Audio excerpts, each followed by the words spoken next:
Hi, and welcome to another episode of This Day and Age, and I'm your host, Phil Tower. I am so glad you've joined us, and I have a question for you. Are you a resilient person?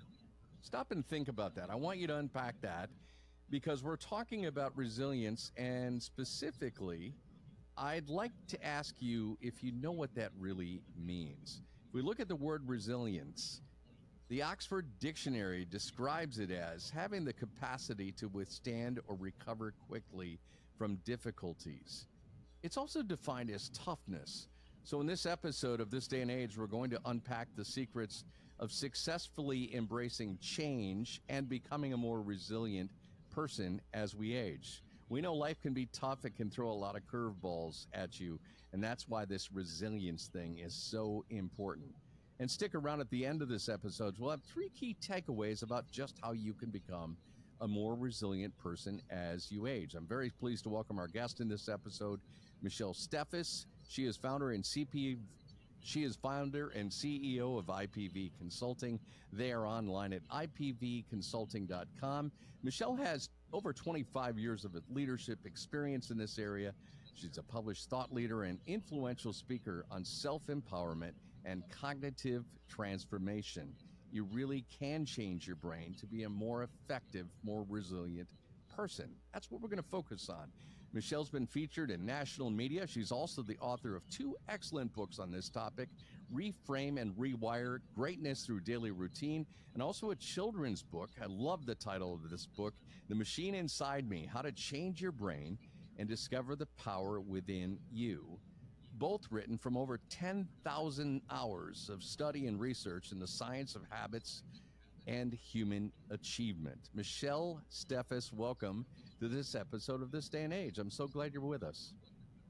Thanks so much, Phil. It's a joy to be with you today, especially on this topic, one of my favorites. Yeah, it is a fascinating topic, and it's so fascinating when you talk about the idea of actually changing your brain, rewiring your brain, if you will. You know, people say you are who you are, especially at 25 or 45 years of age, but you say, no, that's not true. I can actually teach you using your brain to rewire your way of thinking, to become a more resilient person, and to change a lot of the way you behave in a really interesting way. And as you said, a lot of research goes into this. When did you know you first wanted to study about the brain and the power to change using your brain? Well, that's a great question, and I love the lead in on that because it is so true. We can change. But I've always had an interest in seeing people win as far back as I can remember. It's just been my motto that it's all about the people. So whether we're talking about leadership or people in the winter of life, I really believe anyone can win. And as once they understand how the brain works. And so we're going to be talking a little bit about the science of that. And that's really when I started to see the biggest breakthroughs with my clients as well as myself, as a little over a decade ago when I started the studies on how to rewire the brain, understanding physiology, understanding neurochemistry, neuroplasticity. And I know those are all big words. We're going to get into that a little bit more and help you understand it. But it really did impact my life as well as everyone that I've had the privilege to talk to about it. Is there an optimal age, Michelle, for rewiring your brain, for retraining your thinking and becoming more resilient, becoming a person who is more tough in situations that you previously maybe you would have cowered from? Do we have a connection between chronological age and the ability to rewire your thinking?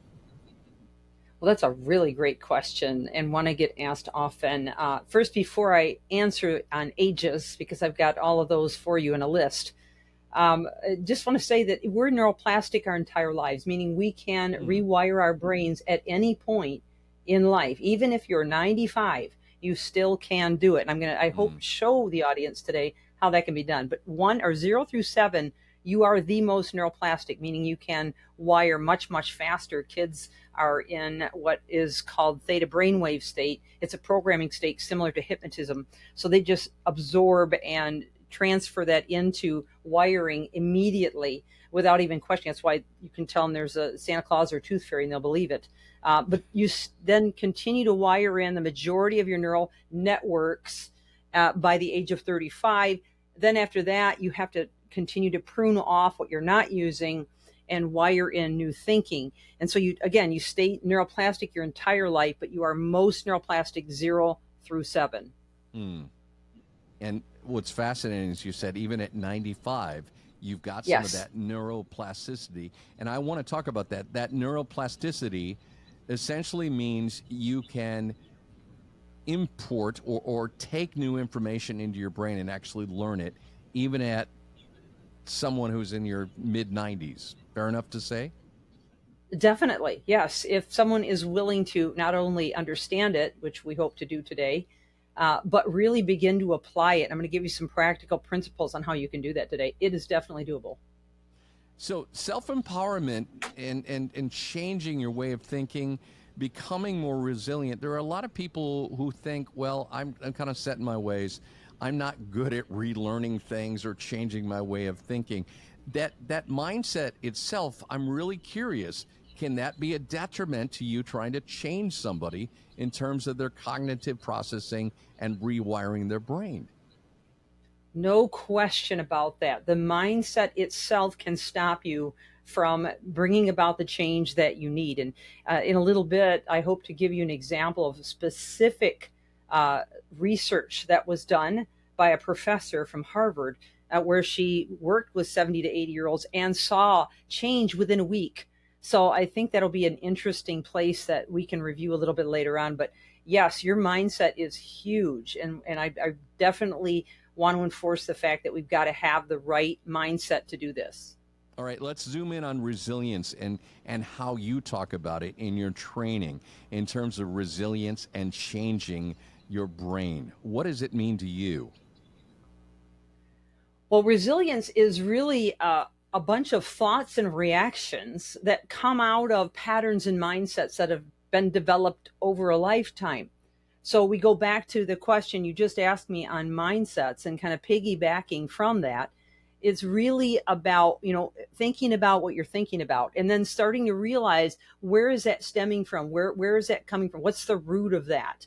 And then deciding to change or shift some of even the smallest little habits that you do every day, or behaviors, or things you listen to, or people that surround you. Just beginning to shift things, even a small amount at a time, can begin to rewire the brain and alter those thoughts and reactions, making you more resilient. So it's really about a change of perception and then a lifestyle change. And I don't want to scare anybody when I say lifestyle, but because it can be just the tiniest of little things that you can do that can bring about that change, but that will rewire your brain and alter your state. And a lot of people hear this and they go, well, I've been, Michelle, to be honest, kind of person who's resistant to change. I get nervous. I get anxious when I think about change, especially change in my work routine, my home routine. How do you respond to that person who says, no, Michelle, don't come at me with this change thing? Yes, and the fact is that some personalities are more bent towards a fear of change than others. Some of them are more risk takers, so I do understand that. And if you fall into that category, fear not, because the changes that we're talking about are just very simple to apply. In fact, we've been talking about the book Reframe and Rewire, and there's a workbook to actually walk you through that. But just to give you a couple of examples on what we're talking about, just the tiniest thing, like maybe getting up and deciding to have a gratitude list in the morning instead of going through your list of everything that's wrong. Whether you write it on your mirror or you create a little index card that's taped to your cupboard. And we can get into more of that, but even the smallest things like that can begin to create the shift in your mind that causes the difference. It is important to embrace this idea of change, especially as you age, because change is going to happen. It's not something you can put in a closet and say, I'm just not going to deal with change. I'm going to be the same person at 40 as I was at 22, and I'm going to be the same person at 60 as I was at 40. You really cannot do that, Michelle Steffes, can you? No, you can't do that. However, I'm glad that you brought about the topic of change, because when it comes to people who are aging, that is one of the biggest times in life when change is inevitable. So, in other words, you may have to quit driving. You may have to change your protocol, your health program. You may have to change where you live. You may have to give up some things that you enjoyed previously. And so, with your permission, I'd like to kind of carry them through the cycle of change to help them Okay. to kind of see that they're normal and that there's a way through it. Let's do that. Let's walk through that, if you will. Awesome, awesome. So whenever we have the first change, and everybody can relate back to when COVID happened, and we all had our lives, everybody's in the world was changed. But you can compare that to, say, a death in the family, or like not being able to drive, or having to move into an assisted living program. You're going to have this sense of loss right at the very front. That's stage one. And that's going to cause you to feel a lot of fear, a lot of caution, maybe even some kind of paralyzation of the mind. And then, if you can get through that phase, then you get into stage two, which is usually the natural flow, and you start to feel some anger, some resentment, maybe uncertainty, and even denial that it's happening. And then stage three happens shortly after that, and that's the distressed stage. So now you feel anxious, confused, you don't know how to move forward, and you become very unproductive. And that's when a lot of times people start to lose their sense of purpose and value. And that's a dangerous place to be, because what's going to happen next is put you right in the danger zone, or what I call the fallout zone. And in fallout, that's where you can begin to lose your mental health, lose your resiliency, or your ability. Even if you've been maybe resilient your whole life, now suddenly you don't feel resilient, or you don't even know how to get back on your feet again. You feel very lost and confused. You can lose things like income, family relationships. A number of different things can happen. If you're still employed, you could lose your job, because that danger zone, that fallout, is a very paralyzing place to be, that can cause a lot of issues that you didn't really want to see happen. But as it transition through the change, it's a place of making decisions. Okay, so my point is, at this point, you've got to make some decisions about where you want to go next. If you're willing to decide that you're going to look at this from a different perception, and we're going to provide you with those perception looks today, then you can get into stage four, which is discovery. Now, maybe everything is still chaos around you, but now you decide you're going to move forward, and you begin to get a little hope back, some more discernment, and some of your energy starts to restore. Then you get into stage five, you begin to get some confidence back. You start to feel more secure and productive. It doesn't mean that your surroundings have changed, but because you've decided to move forward, you're literally rewiring your brain to see life through different eyes. And then finally, stage six, you feel excited, focused, and engaged in life again. It's just from a different platform. So when you are on the precipice, Michelle Steffes, of that fallout stage, it is really critical to then use your cognitive ability to talk yourself out of falling over the edge. And I'm being very basic in explaining this, using very rudimentary words, but I guess what I'm trying to understand is, I think you're hearing you saying that's where that positive mindset, if you will, and retraining yourself, saying, I can do this, I can get through that, positive self-talk. I've got to think that's an important part of this, of getting to stage six, where you've got that positive, more confident outlook on life. Definitely. And it starts with acceptance, because we've got to ask ourselves the question: is this something that we really can change? Because sometimes we can't. I mean, if we can't drive anymore, then we can't drive anymore. If we can't live on our own anymore because it's too dangerous, then we need to start having some acceptance. And that's when we can begin to get the help we need. Much like, I guess you could compare it to, say, an alcoholic. Until they decide to admit that they have alcoholism, you cannot help them. So when it comes to big changes in life, we have to make the right decisions. And if we don't, then we get to stay in those stages 1 through 3, feeling distressed and confused and full of denial, and just an immense amount of anguish, which then just sends us in this downward spiral. Michelle Steffes is with us on This Day and Age, true thought leader and speaker on self-empowerment and cognitive transformation. She's written a really terrific book on this subject, Reframe and Rewire Greatness Through Daily Routine, as we're talking about having a resilience mindset as you age, and getting through these areas of change in your life, which are inevitable. I want to talk with you, Michelle, about the process of learning from individuals that you've worked with, individuals you've coached, who have faced significant changes in their later years. I know our listeners would love to hear about them, as I would. Talk about some of the people you've met and how you've helped them change. Well, certainly. I'm going to share first a story of a gal that she was 65 when I started working with her, and she had 30 years track record of being stuck in that phase 1 through 3 that we just mentioned, the Hmm. stages. And she wasn't sleeping at night. She had a number of health issues, which, mind you, when you are under a lot of stress, you're releasing a ton of cortisol, adrenaline, norepinephrine, and a lot of the neurochemicals that can cause all of those issues that I mentioned in stages 1 through 3. Any case, after working with her for just 5 weeks, she came to me one morning and she said, "Michelle, you're not going to believe this, but I woke up and saw daylight today." And I said, "Well, why is that a big deal?" And we just laughed together. And she said, "Well, you don't understand." She says, "I have never, ever in my life slept through the night. And because of the changes I've made internally, I am now sleeping through the night. I have a sense of peace that I don't even remember the last time I had." And what we're talking about, Phil, is not only changes in our mind, but those changes that we decide to make in our perceptions can literally remove a lot of the physical symptoms, such as joint aches, loss of memory, which is a shrinking of the hippocampus. That's the memory center of the brain. Hmm. It can also cause a lot of psychological issues and physiological issues that lead to a number of symptoms that we're battling. And we accuse old age of it, but 85% of doctor visits are stress related. Yeah. Now, the You one truly, other story, yeah, go ahead. I was just going to say, you truly can worry yourself to a point of physical sickness. Absolutely. Oh, yes. And it happens all the time. And many people don't realize that that's the crux of the issue that they have. I'm not saying all symptoms are related in that way, but many, I would say the majority of them are stress related to some degree.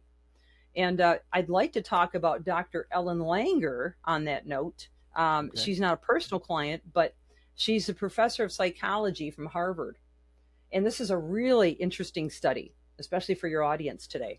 But she converted a monastery in New Hampshire to match the 1959 era. Now, she did this in 79, and she converted it so that all the interior modifications she made matched 1959 era. So everything from the curtains and decor, the kitchen, even the appliances, the furniture.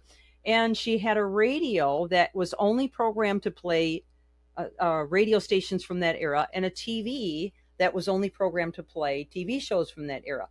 She even had magazines and books from that era. And what she told these 70 to 80-year-old participants, and there were many that were involved, I believe it was around 8 men that were involved. They were in their 70s or 80s, and they were told for 1 week to act like they were 20 years younger. So that meant everything from carrying their own luggage up, even if they had a Okay. walker, to making their own food, to talking about and reminiscing as if they were 20 years younger. So talking about their job at that time, everything had to be in that mindset or that mind space. Even the caregivers were told to comply with that. In 1 week they came back, and they had tested these participants before they started their week and after, and they noticed significant changes in their flexibility, their hearing, even their vision, memory, and cognition. Some of them had stopped using their walkers, and a few of them, when the doctor pulled in, Dr. Ellen Langer pulled in, were actually in the front yard tossing a ball together, football. So you talk about mindset and shift in perception. Hmm. Our brains are much more powerful than we give it credit for. That's really fascinating.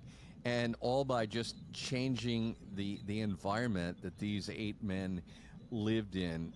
I've got to ask Michelle about this whole power of having a journey of resilience and actually transforming people. What's fascinating is you just told the story of this 65-year-old woman you worked with to help her overcome her issues in her mind, not sleeping for over 30 years, being stuck in those first three stages, if you will.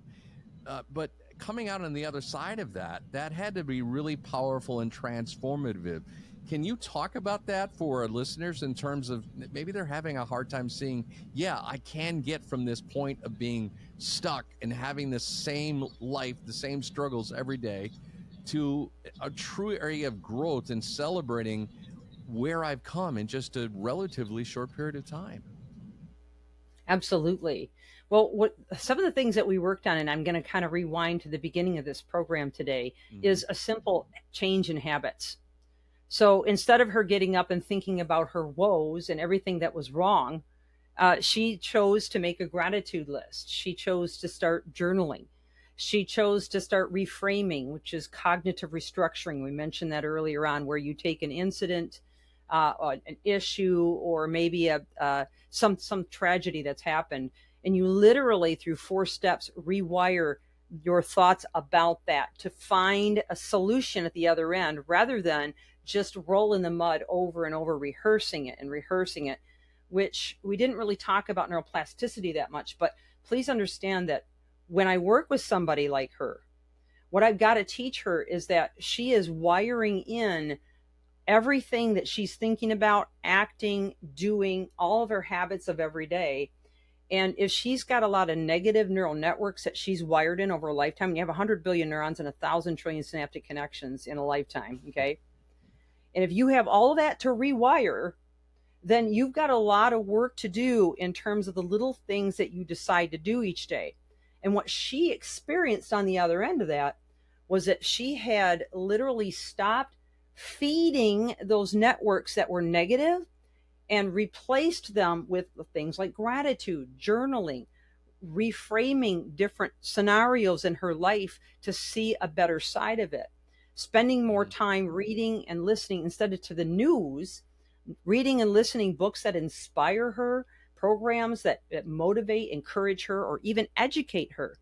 And because she did that for a total of 5 weeks, she was able to see a significant difference on the other end, not only because she cut off the energy supply to the old neural networks that were just repeating themselves, the voices in your head that are ugly, right?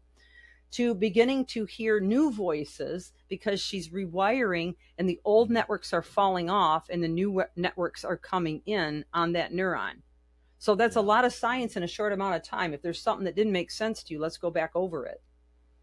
I love that. And let's kind of talk about some practical techniques for our listeners of this day and age. Especially, I think one of them was pretty obvious and powerful is that gratitude list, that daily gratitude journal. What are some other techniques for becoming a more resilient person and literally changing your mind and your cognitive process and kind of rewiring your brain? Well, great question. And I'd mentioned news and media. I think there is a big problem with that, especially in today's world. And there's nothing wrong with allocating, I don't know, a half hour or an hour a day with the news, but pay attention as to how it's affecting you and how much you're actually absorbing, because that news is becoming part of you. It is becoming cemented into your neural networks, and decide you're going to exchange that out for something more productive, whether it's going for a walk with your pet or with maybe your kids or your grandkids or your neighbor or your friend, or whether it's just replacing it with something that's more nourishing to your soul. Maybe it's some music, maybe it's, spending time, like I said, reading a book or something of that nature. Pay attention to what kind of entertainment you're involved in and how much is too much. Begin to really think about what you're thinking about and how all of these exterior sources that are feeding into you every day are affecting you. Are they making you feel better or are they making you feel worse? Where's your focus? Pay attention to what you're focusing on. Do you need to shift that focus? Do you need something to preoccupy yourself, a new hobby? And what kind of influences? Are you caught up in a group of people that always talk about their illness and doom and gloom in the day, in our world, and everything that's wrong, and all my joints ache today and I'm never going to get it fixed? And I mean, are you hanging out with those people? And I'm not saying you can't be with them, but decide to be the light in the room instead of the darkness, right? Be on a mission to encourage other people and to maybe even cause a shift in their neural networks by your attitude and your actions. Decide not to live in fear, but rather look for hope in everything. because it's always there if you're willing to look for it. So these are all the kind of things that we need to attach to specific daily habits and alter in order to get the change, like those 70 to 80-year-old men that had to think themselves 20 years younger.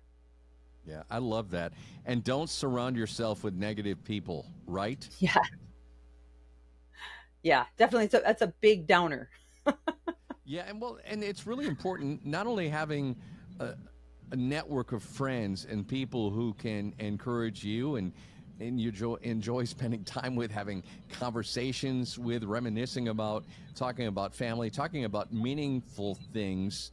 And it's interesting. You were talking about the news, and the news is predominantly about conflict and about struggles and about bad things. You can selectively choose to read news online and filter out the negative stuff and just read the positive stuff. That's a really important thing to remember. Michelle Steffes with us, founder and CEO of IPV Consulting. They're online at ipvconsulting.com.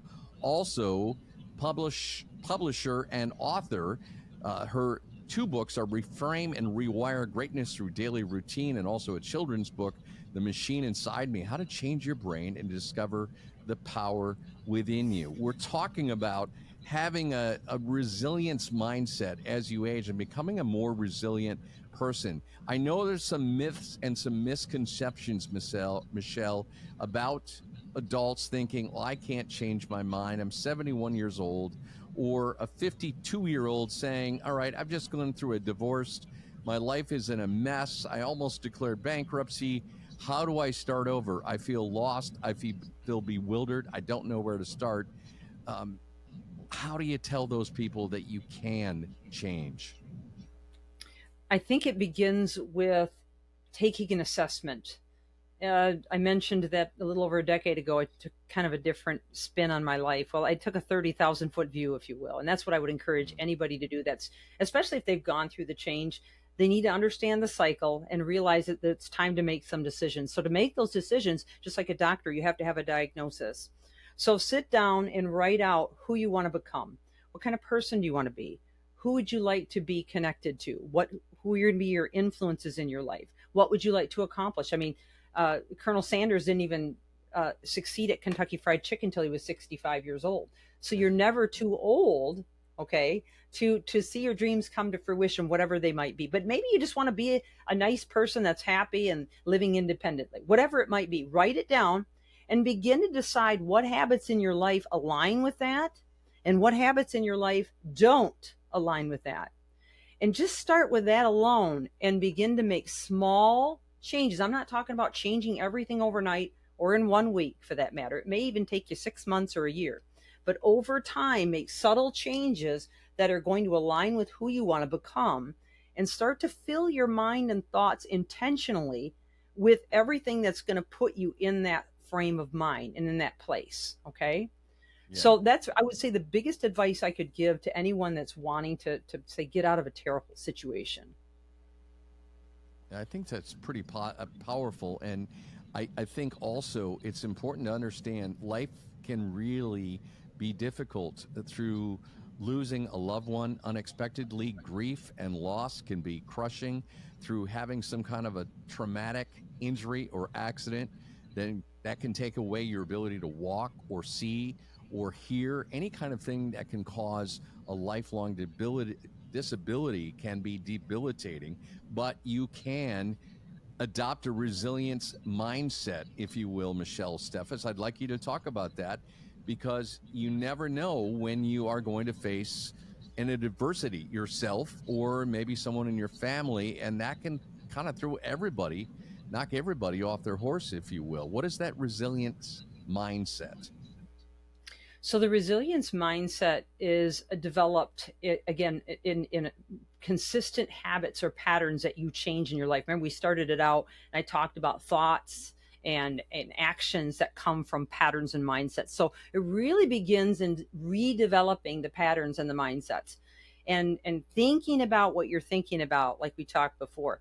But I really want the audience to understand what that means in terms of physical, tangible efforts that you're going to make. Because the worst thing that I can do is offer you all these practical applications, and then you try it for a couple of days or a week and say, wow, this ain't working. So I want you to understand that you'd have to be in this for the long haul. Okay. Most New Year's resolutions are quit. People will quit them within a week or 2 weeks, right? So you have to be in this for the long haul. So what we're talking about here is rewiring the neural networks. You have 100 billion neurons you have since you were born, and you are given the opportunity to wire those in from baby all the way to where you are today. Okay. Now you've got some negative and positive ones. We have about 60,000 thoughts per day, all of us on average. If I could put a crazy scale in front of you right now and weigh out all your positive thoughts versus your negative ones, and it tips more to the negative than the positive, chances are you wired in more negative neural networks than positive ones. So to change that, you've got to begin to look at your life again, taking that 30,000 foot view, and begin to change the patterns you have right now. Okay. So the longer you do it and the more you stay consistent with it, the better chance you have of rewiring your brain and starting to see things better, maybe by the 3rd week or the 4th week or even the 5th week. And if you need to go a little longer, stick with it, because just like a plant that you put in the ground, you don't always get to see the growth until it actually emerges and bears fruit. Your brain is very much like that. So if you are willing to maybe get an accountability partner, have some things in writing, some commitments that you make to yourself, buy maybe the right books or the right programs to begin to work through and stick with it, you will see a shift and a change to more resiliency over time. You know, this is a powerful thing you do for people, coaching them, helping them rewire their brains. A lot of leaders are naturally, innately gifted to be more resilient people, but some leaders kind of develop over time and through a lot of adversity in their life. They, the school of hard knocks, is as it's very often called. I'd like you to talk just briefly about that in terms of the research we know on leaders and leadership. We're always learning more about this, but what have you experienced in your professional work with leaders and emerging leaders? Oh, I'm so glad you asked that question. I absolutely love working with leaders. And what I find is that when leaders can begin to see people from a different perspective, they lead differently. So what I'm saying is instead of looking them as a number or a producer of an organization, having a human to human approach, seeing that, when they're in pain or they're suffering or they're struggling, having enough empathy or compassion to find out the why behind maybe their productivity issues or why maybe they're showing up late, rather than just making assumptions that they're being belligerent. And when you put that human factor in and lead from the heart and start to see them as more of a family rather than just, a bunch of pawns on a chessboard, it's a game changer. Because when people feel valued, they're going to gravitate towards being loyal to the person that makes them feel valued. So this whole subject of resiliency and wiring the brain and helping leaders to not only keep the vision in front of the team, much like we talked about earlier, where you can write your own vision, but keeping the vision and helping the team to see that vision as an end game and align all their decisions and their style of leadership with that vision, that is going to change the focus from just productivity to how can we together as a team begin to push forward and make this happen? And how can I support you and show you how valuable you are to the team?